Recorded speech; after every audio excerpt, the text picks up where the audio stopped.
স্বৈরাচারের যে পূর্ববর্তী আমল, যেটা দ্বারা তারাও জুলুমের শিকার, সেটার পুনরাবৃত্তি না করতে চায়, তাহলে ছাত্রদল যেভাবে ধীরে ধীরে সন্ত্রাসী কায়দায় তাদের কার্যক্রম পরিচালনা শুরু করেছে, এটাতে জনাব তারেক রহমানকে লাগাম টানতে হবে। প্রশাসন ছিল এখানে পক্ষপাতমূলক। প্রথমে একটু নীরব দেখছিলাম, পরে দেখলাম পক্ষপাতমূলক হয়ে গেল। এমপির কথা অনুযায়ী প্রশাসন সিদ্ধান্ত নেয়। এর উপরে সন্ত্রাসী হামলা হয়েছে, অনেকে রক্তাক্ত হয়েছে। আপনারা দেখেছেন আমাদের একটা ছোট্ট ভাই, তার হয়তো এখন অপারেশন চলছে, সে তার চোখ হারিয়েছে। আমরা এনসিপি ওইটুকু মনে করি যে হয়তো আমাদের আত্মপ্রকাশের মাত্র 1 বছর হতে পারে, হয়তো ওই 50 বছরের বড় রাজনৈতিক দলদের মতো এখনও আমাদের সংগঠনের বিস্তৃতি না ঘটতে পারে, কিন্তু আমরা ওইটুকু মনোবল রাখি যে আমাদের যদি 100 জন থাকে আর অপরাধীরা যদি 1000 জন থাকে, আমাদের ইনশাল্লাহ ওই মনোবলটুকু আছে। অপরাধী 1000 জন হলেও তাদেরকে আমরা প্রতিহত করবো ইনশাল্লাহ। এবং আপনারা দেখেছেন গতকালকে বা তার আগের দিন হয়তো আমরা সংখ্যায় কম থাকি, কিন্তু সেখানে আমরা রক্ত দিয়ে এসেছি, কিন্তু সেই জায়গাটা আমরা ছাড়ি নাই, আমরা আপোষও করি নাই। আমরা শুধু একটা কথা বলতে চাই যে বিএনপি যদি স্বৈরাচারের যে পূর্ববর্তী আমল, যেটা দ্বারা তারাও জুলুমের শিকার, সেটার পুনরাবৃত্তি না করতে চায়, তাহলে ছাত্রদল যেভাবে ধীরে ধীরে সন্ত্রাসী কায়দায় তাদের কার্যক্রম পরিচালনা শুরু করেছে এবং সন্ত্রাসী সংগঠন হওয়ার পথে পা বাড়াচ্ছে, এটাতে জনাব তারেক রহমানকে লাগাম টানতে হবে। যদি লাগাম না টানতে পারে, তাহলে তিনি ঘোষণা দিক যে তিনি তার একটা ছাত্র সংগঠনকে পেটুয়া বাহিনী হিসেবে ব্যবহার করবেন।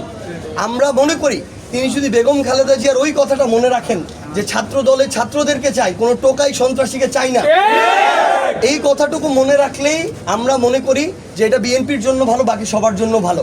কিন্তু এটাও আমরা পাশাপাশি বলে রাখি, আমরা আমাদের প্রতিবাদ করতে থাকব। প্রতিবাদের ভাষা এক একজনের এক এক রকম হবে, জনগণ নির্ধারণ করবে, জনগণ কোনটা গ্রহণ করবে কোনটা করবে না। আপনার কোনো কথায় যদি দ্বিমত থাকে, আপনিও আপনার জায়গা থেকে দ্বিমত প্রকাশ করেন, সিদ্ধান্ত জনগণ নিবে যে জনগণ এই কথার সাথে একমত হয় কি হয় না। লোডশেডিং কিংবা ঘরের বাইরের তীব্র গরমে ওয়ালটন রিচার্জেবল ফ্যান থাকলে থাকবে শুধু বাতাস আর বাতাস।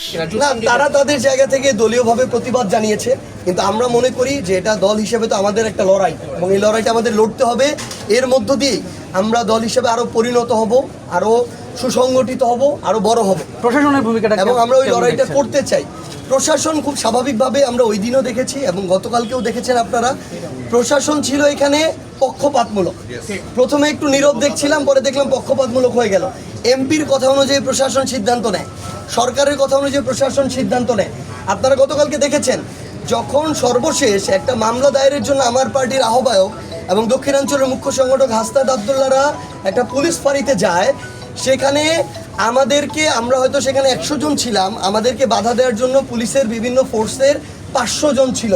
আমাদেরকে তারা বাধা দিয়েছে, আমাদের 5 জনের একটা প্রতিনিধি দল গিয়েছে, কিন্তু তার সামনে দাঁড়িয়ে ছাত্র দলের গুন্ডারা, সন্ত্রাসীরা যারা রক্তাক্ত করেছে আমাদেরকে, আমাদের ভাইয়ের চোখ কেড়ে নিয়েছে, তারা যে মানে টোকাইয়ের মতো স্লোগান দিচ্ছিল, যেই ভাষায়, নোংরা ভাষাগুলোতে আপনারা দেখেছেন।